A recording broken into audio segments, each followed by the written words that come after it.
These numbers are absolutely atrocious. I mean, you never see numbers like this in the United States, Americans. Britons who like Keir Starmer, look at this. Overall, it's just 1 in 5. It's just 1 in 5. It's 20%.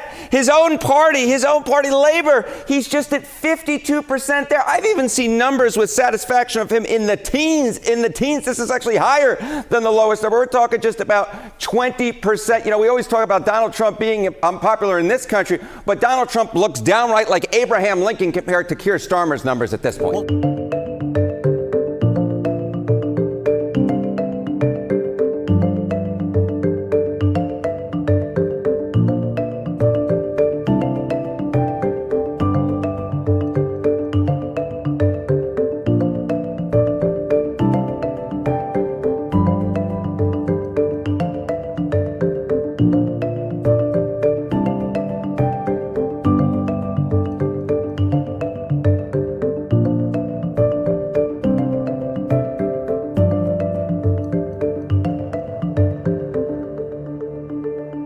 In 1974, Richard Nixon, just before he was forced to resign, 24%. But look at Starmer. He's actually lower. He's lower at 20%. He is polling worse now than Richard Nixon was with Americans before he was forced to resign.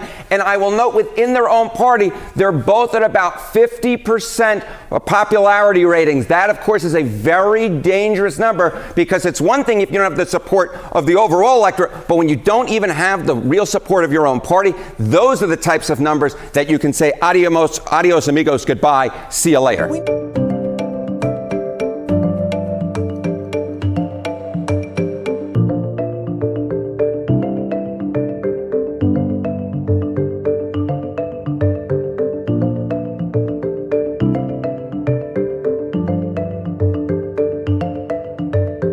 Before we let you go, I just want to ask you about the fallout as well for the UK Labour Prime Minister Keir Starmer. And speaking of flaws, I would say there's a couple of there too. Of course, the Peter Mandelson scandal has been shocking for him. He still hired him as the US ambassador, even though he knew that he had links to Jeffrey Epstein.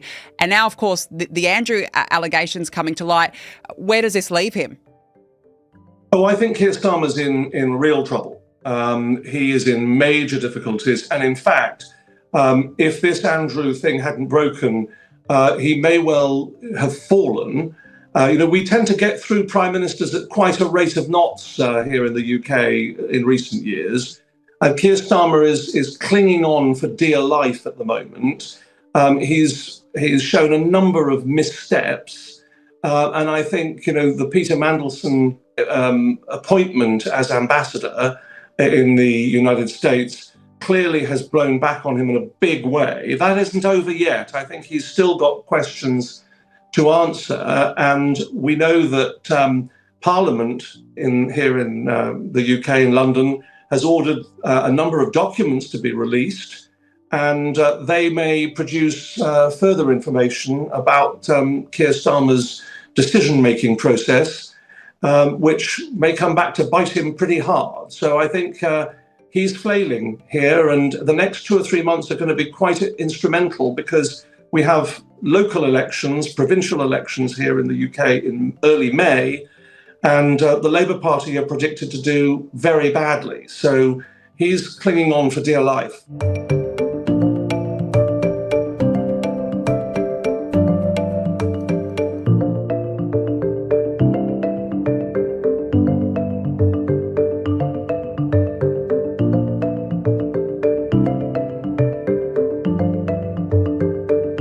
Alex Armstrong is the host of Alex Armstrong Tonight on GB News. He has this editorial on Starmer's ticking time bomb. The Prime Minister was forced into a humiliating U-turn on cancelling local elections across the United Kingdom. Initially, the British government had planned to cancel elections for 4.5 million British people, to much uproar, let's put it lightly. In those areas, Labour control most of the councils. They control 20 out of 30 of them or so. And in those areas, even more interestingly, Reform UK are doing exceptionally well. That's the party led by Nigel Farage, of course, now leading in the poll. So the question was always asked, is this all happening because Labour are terrified of Reform UK? Well, of course, they've been arguing that they need to do this little restructure, this little redrawing of the councils, part of a devolution plan they say is going to give more power to local people. But of course, Brits up and down the country have not been happy about it. Reform UK said this is a farce and decided, because it was the second year running they were cancelling these elections, that they were going to take the government to high court. Now, that all came to a head where the government had to concede to Reform UK, a party of just 8 members of parliament, and say that actually Reform are right. They've done the legal background, despite the Prime Minister being this forensic lawyer. Reform UK have beaten them. And now these 4.5 million people will get their right to vote in their local authorities. This, of the 14, 15 U-turns the Prime Minister has done, is the biggest, huge, tremendous U-turn so far, because it's going to give all those people the right to vote, and you can bet your bottom dollar they are going to use that right to vote to boot out the beleaguered Labour Party out of those seats. But there's some more bad news, because now the taxpayer has to cough up 63 million quid to help these local councils, who have now got just a matter of weeks to get ready for local elections. And on top of that, the government has to pay Reform UK's legal fees. It is utterly disastrous for this government. Now, of course, the other story here is that the Prime Minister, who's been in the front page of the press almost every single day for the last 6 weeks, well, he's now going to have a leadership contest, very likely on his hands, the day after those local elections in May, because as we know, he is clinging on to power because his Labour backbenchers cannot pick a leader yet, and some of them just aren't ready. And there's another interesting twist to this, because Angela Rayner, who used to be the Deputy Prime Minister before she was sacked, sensationally sacked out of office, well, it was her idea in the first place to cancel elections. She got away with it while she was still in government, and her predecessor hasn't got away with it. So now people are asking, was her original policy illegal?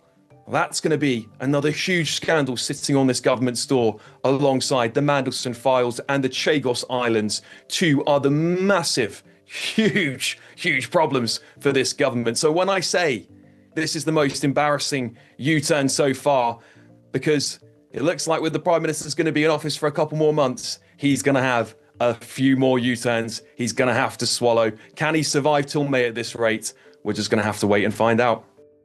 Unbelievable. And can you imagine if it was the Tories or Reform cancelling elections? The left would have had a field day.